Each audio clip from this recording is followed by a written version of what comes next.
ಮೊದಲನೇದಾಗಿ ಆರ್ಥಿಕ ತಜ್ಞ ಮುರಳೀಧರ್ ಅವರಿದ್ದಾರೆ. ಸರ್ ನಮಸ್ತೆ, ಕಾರ್ಯಕ್ರಮಕ್ಕೆ ಸ್ವಾಗತ. ಇನ್ನು ಭೂಸೇನೆಯ ನಿವೃತ್ತ ಕರ್ನಲ್ ಪಿ ವಿ ಹರಿ ಅವರಿದ್ದಾರೆ. ಸರ್ ನಮಸ್ತೆ, ಕಾರ್ಯಕ್ರಮಕ್ಕೆ ಸ್ವಾಗತ. ಇನ್ನು ಜಾಗತಿಕ ವಿಶ್ಲೇಷಕರು ಎಂ ಎಸ್ ಪ್ರಭಾಕರ್ ಅವರು ನಮ್ಮ ಜೊತೆಗಿದ್ದಾರೆ. ಸರ್ ನಮಸ್ಕಾರ. ನಮಸ್ಕಾರ ಸರ್, ನಿಮ್ಮಿಂದಲೇ ಶುರು ಮಾಡ್ತೀನಿ. ಜಾಗತಿಕವಾಗಿ ಒಂದು ರೀತಿ ಅತಂತ್ರ ಸ್ಥಿತಿ ಇದೆ, ಅಸ್ಥಿರತೆ ಕಾಣ್ತಾ ಇದೆ. ಏನಾಗತ್ತೆ ಅಂತ ತಮ್ಮ ಅಭಿಪ್ರಾಯ ಇರೋದು? ಏನಾಗಬಹುದು? ದೀರ್ಘಕಾಲಕ್ಕೆ ಮುಂದುವರಿಯುತ್ತಾ ಇದು ಅಥವಾ ಶೀಘ್ರ ಮುಗಿಯುವಂತ ಸಾಧ್ಯತೆಗಳಿದಾವ?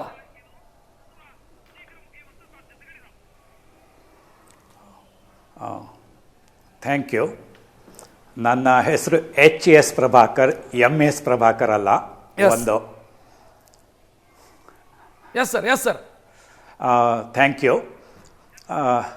ಇದು ಇರಾನ್ ಮೇಲೆ ಇಸ್ರೇಲ್ ಮತ್ತು ಅಮೆರಿಕ ಜಂಟಿಯಾಗಿ ನಡೆಸಿದಂತಹ ಈ ಒಂದು ಕಾರ್ಯಾಚರಣೆ ಏನಿದೆ, ಅದೇ ಜೊತೆಯಲ್ಲಿ ಹೇಗೆ ಖೊಮೇನಿಯನ್ನು ಹತ್ಯೆ ಕೂಡ ಮಾಡಲಾಗಿದೆ, ಇದು ಅನ್ಎಕ್ಸ್ಪೆಕ್ಟೆಡ್ ಅಲ್ಲ.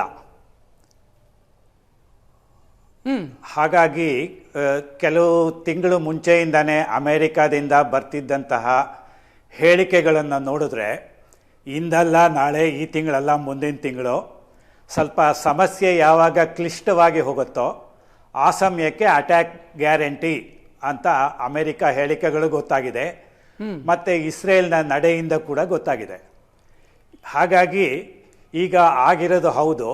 ನೀವು ಕೆಲವೊಮ್ಮೆ ಇರಾಕ್ನ ಕಂಪ್ಯಾರಿಸನ್ ಮಾಡಿದ್ರಿ, ಅದು ತಪ್ಪು. ಅಲ್ಲಿ ಸದಾಮ್ ಹುಸೇನ್ ಇದ್ದಾಗ ನಡೆದಂತಹ ಕೃತ್ಯಗಳು ಬೇರೆ, ಅವನು ಹೋಗಿ ನಂತರ ನಡೆದಿದ್ದು ಬೇರೆ. ಈಗ ಮೊದಲನೇ ಖೊಮೇನಿಯನ್ನು ಹತ್ಯೆ ಮಾಡಾಗೋಗಿದೆ. ಹಾಗಾಗಿ ಅಲ್ಲಿ ಆಂತರಿಕ ದುರ್ವ್ಯವಸ್ಥೆ ಏನಿರುತ್ತೆ ಅದಕ್ಕೆ ಪರ್ಯಾಯವಾಗಿ ಸದ್ಯದಲ್ಲೇ ಅಂದರೆ ಸಕ್ಸಸರ್ಸ್ ಯಾರು ಅನ್ನೋ ಒಂದು ಡಿಸಿಷನ್ ತಗೊಳ್ಬೇಕಾಗಿದೆ. ಟೆಂಪರರಿ ಕೌನ್ಸಿಲ್ ಏನೋ ಅನೌನ್ಸ್ ಮಾಡಿದ್ದಾರೆ, ಆದರೆ ಅಮೆರಿಕ ಲೀಡ್ ತಗೊಂಡು ಇಂಥವರೇ ಆಗಬೇಕು, ಹಾಗಾದಾಗ ಮಾತ್ರ ನಾವು ಮುಂದೆ ಅದನ್ನು ಪುನರ್ನಿರ್ಮಾಣ ಮಾಡೋದ್ರಲ್ಲಿ ಸಹಾಯ ಮಾಡ್ತೀವಿ ಅಂತ ಹೇಳಿ ಆಗಿದೆ. ನಿಮಗೆ ಶರಣಾಗತಿ ಒಂದೇ ದಾರಿ ಇರೋದು. ಜೀವ ಎಲ್ಲ ದೇಶನೂ ಉಳಿಸ್ಕೊಳ್ಬೇಕು ಅಂತ ಅಂದರೆ ನೀವು ಶರಣಾಗತಿ ಆಗಲೇಬೇಕು ಅಂತ ಕೂಡ ಟ್ರಂಪ್ ಹೇಳಿ ಆಗಿದೆ. ಅದು ಒಂದೇ ಅಲ್ಲ, ಹಲವಾರು ದೇಶಗಳ ವಾರ್ತಾ ಚಾನೆಲ್ಗಳಲ್ಲಿ ಬಂದಿರೋ ನ್ಯೂಸ್ ಏನು ಅಂತ ಅಂದರೆ 4 ರಿಂದ 6 ವಾರದ ತನಕ ಈ ಯುದ್ಧ ಮುಂದುವರಿಯಬಹುದು. ಇದು ಅತಿ ದೀರ್ಘಕಾಲ ನಡೆಯುವಂಥದ್ದಲ್ಲ. ಹಾಗಾಗಿ ನೀವು ಈಗ ಖೊಮೇನಿ ಇಲ್ಲದೆ ಇರೋದ್ರಿಂದ ಲೀಡರ್ಶಿಪ್ಪಿನ ಟಜಲ್ ಒಳಗಡೆ ನಡೀತಾ ಇದೆ, ಮತ್ತು ಅಮೇರಿಕ ಯಾರನ್ನ ಕೂರಿಸ್ಬೇಕು ಅಂತ ಮಾತುಕತೆ ಬೇಗ ತೀರ್ಮಾನನೂ ಆಗಿದೆ. ಟ್ರಂಪ್ ಕೂಡ ಬೆಳಗಿನ ಜಾವ ಹೇಳಿದ ಪ್ರಕಾರ ನನ್ನ ದೃಷ್ಟಿಯಲ್ಲ 3 ಹೆಸರಿದೆ, ಒಬ್ಬ ಸಕ್ಸಸರ್ ಯಾರು ಅಂತ ನನಗೆ ಗೊತ್ತು, ಆದರೆ ಈಗ ಹೇಳೋದಿಲ್ಲ ಅಂತ ಹೇಳಿಟ್ಟಿದ್ದಾರೆ. ಹಾಗಾಗಿ ಅಲ್ಲಿ ಪೊಲಿಟಿಕಲ್ ಸಕ್ಸೆಷನ್ ಒಂದು ಇಶ್ಯೂ. ನಾವು ಅಲ್ಲಿ ಪ್ರಾದೇಶಿಕ ಸಮೀಕ್ಷೆ ನೋಡಿದ್ರೆ ಅಥವಾ ಜಾಗತಿಕ ಮಟ್ಟದಲ್ಲಿ ಇರ್ತಕ್ಕಂಥ ಪ್ರಭಾವಗಳು ಹೇಗೆ ಬರ್ತಾ ಇದೆ ಇರಾನ್ನಲ್ಲಿ, ಈಗ ಯಾವ ಒಂದು ಅಸ್ಥಿರತೆ ಉಂಟಾಗಿದೆ ಅದರಿಂದ ಅನ್ನೋದು ಬಹಳ ಮುಖ್ಯ ಆಗತ್ತೆ. ನೀವು ಮೊದಲಿನಿಂದಲೇ ಏರು ಧ್ವನಿಯಲ್ಲಿ ಪ್ರಶ್ನೆಗಳ ಪಟ್ಟಿ ಮಾಡಿದ್ದೀರಾ. ನಾನು ಜಾಯಿನ್ ಆದಾಗ ಬಹುಶಃ 2ನೇ ಪ್ರಶ್ನೆಯ ಕೊನೆ ಭಾಗದಲ್ಲಿ ಇದ್ರಿ. ಅದು ನನಗೆ ಬಹಳ ಮುಖ್ಯ ಆಗತ್ತೆ. ಏಕೆ ಅಂದರೆ ಮಿಲಿಟರಿ ಎಕ್ಸ್ಪರ್ಟ್ಸು, ಪೊಲಿಟಿಕಲ್ ಎಕ್ಸ್ಪರ್ಟ್ಸ್ ಎಲ್ಲ ಪೇನಲ್ನಲ್ಲಿ ಕೂತ್ಕೊಂಡಿರೋದ್ರಿಂದ ಅವ್ರಿಗೆ ಸಾಕಷ್ಟು ಪ್ರಶ್ನೆ ಬಿಟ್ಟು ಈ ಆರ್ಥಿಕವಾಗಿ ಆಗತಕ್ಕಂತಹ ಪ್ರಭಾವ ಏನಿದೆ ಭಾರತವನ್ನು ಸೇರಿದಂತೆ ಇತರೆ ಏಷ್ಯಾ ಹಾಗೂ ಬೇರೆ ದೇಶಗಳ ಮಟ್ಟಿಗೆ ಅಂತ ಹೇಳೋದಾದರೆ, ನೋಡಿ, ನೀವು ಒಮ್ಮೆ ಹೇಳಿದ್ರೆ ಅಲ್ಲಿ ಹೋಮೋಸನ್ನ ಕ್ಲೋಸ್ ಮಾಡಿಬಿಟ್ಟಿದ್ದಾರೆ ಸ್ಟ್ರೈಟ್ ಅಂತ, ಅಂದರೆ ಹೋಮೋಸ್ ಸಂಧಿಯನ್ನು ಕ್ಲೋಸ್ ಮಾಡಿಬಿಟ್ಟಿದ್ದಾರೆ ಅಂತ. ಆದರೆ ಇರಾನಿನ ಬೆಳಗಿನ ಹೇಳಿಕೆ ಏನಿದೆ ಇವತ್ತು, ನಾವು ಸಂಪೂರ್ಣವಾಗಿ ಅದನ್ನು ಕ್ಲೋಸ್ ಮಾಡಿಲ್ಲ.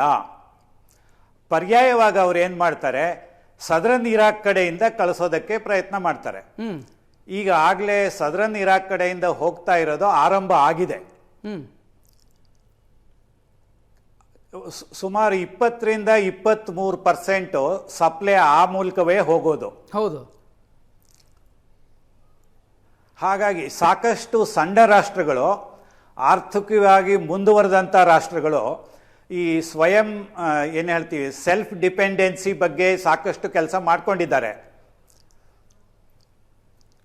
ಸೊ ಭಾರತದ ಮೇಲೆ ಏನು ಪರಿಣಾಮ ಆಗುತ್ತೆ? ಭಾರತದ ದೇಶಗಳಲ್ಲಿ ಸಮಸ್ಯೆಗಳು ಬರುತ್ತೆ. ಈಗ ಒಂದು ವೇಳೆ ತಾವು ಹೇಳದಂಗೆ 4-6 ವಾರಗಳ ಕಾಲ ಈ ಪರಿಸ್ಥಿತಿ ಮುಂದುವರಿಯಿತು ಅಂತಾದ್ರೆ ಭಾರತಕ್ಕೆ ಏನ್ ಸಮಸ್ಯೆ ಆಗಬಹುದು ಅಂತ ಹೇಳ್ತೀರಿ ತಾವು? ಏನ್ ಪ್ರಾಬ್ಲಮ್ ಆಗಬಹುದು? ನೋಡಿ, ಇದರಲ್ಲಿ ಶಾರ್ಟ್ ಟರ್ಮ್ ಇಂಪ್ಯಾಕ್ಟ್ ಒಂದು ರೀತಿ ಇರುತ್ತೆ, ಲಾಂಗ್ ಟರ್ಮ್ ಇಂಪ್ಯಾಕ್ಟ್ ಇನ್ನೊಂದು ರೀತಿ ಇರುತ್ತೆ.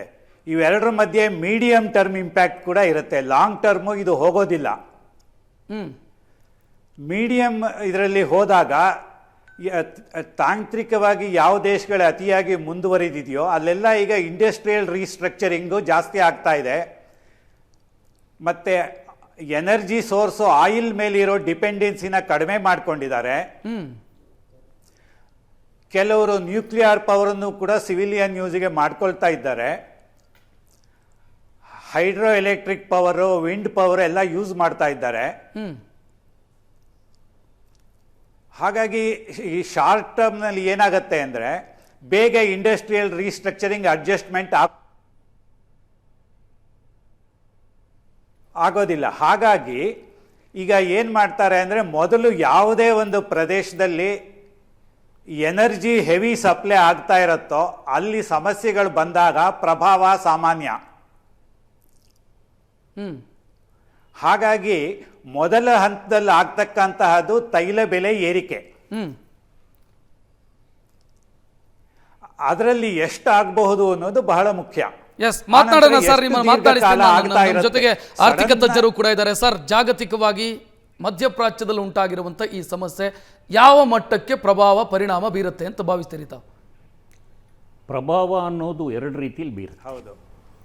ಮೊದಲು ಯುದ್ಧ ಅನ್ನೋದು ಊರಿನ ಆಚೆ ನಡೀತಾ ಇತ್ತು. ಈಗ ಯುದ್ಧ ಅನ್ನೋದು ಧ್ವಂಸಕಾರಿ ಯೋಚನೆ. ಒಂದು ಸಲ ಧ್ವಂಸ ಆದಮೇಲೆ ಅದನ್ನು ತಿರ್ಗಾ ಪುನಃ ಕಟ್ಟಬೇಕು.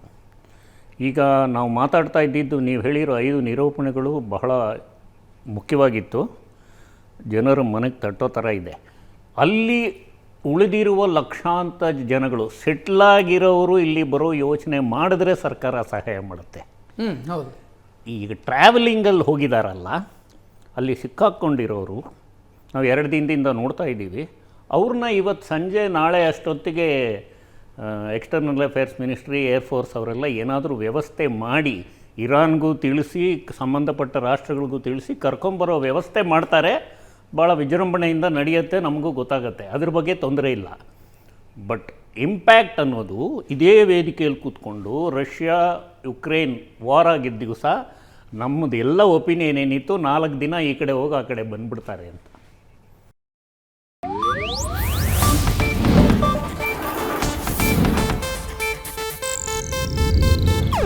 ಇದು ಏಷ್ಯಾನೆಟ್ ನ್ಯೂಸ್ ನೆಟ್ವರ್ಕ್ ಪ್ರಸ್ತುತಿ.